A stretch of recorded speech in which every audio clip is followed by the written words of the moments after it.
যেই জিনিসগুলো কেনেই সবাই, জোড়া ঝাড়ু। তো জোড়া শলার ঝাড়ু আমি নিয়ে এসেছি আসার সময়। পার্লার থেকে আমি কিন্তু আজকে গিয়েছিলাম মার্কেটে, তো এই শলার ঝাড়ু দুটো নিয়ে এসেছি। আর জানো তো, আমি তো আর জানি না যে আমার বড় নিয়ে আসবে, তো আমার বড় নিয়ে এসেছে জোড়া ফুল ঝাড়ু। আমি নিয়ে এসেছি শলার ঝাড়ু।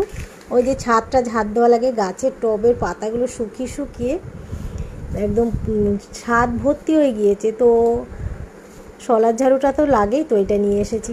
আর এই তো ঘন্টা দেখলেই। আর এই যে দেখো, এইটা হচ্ছে ফুল ঝাড়ু দুটো নিয়ে এসেছে জোড়া জোড়া, এটাও জোড়া এইটাও জোড়া। তো যাই হোক, সবাই তো কিছু না কিছু কেনে, আর আমি এইগুলো কিনেছি। তো কালকে একটু পুজো করবো, পুজো করে তারপরে এইগুলো একদম অমাবস্যা যাবে, তারপরে কালী পুজোর পর থেকে ব্যবহার করব। তো যাই হোক, তোমরা কে কী কিনেছো, আমি তো এইগুলো কিনলাম।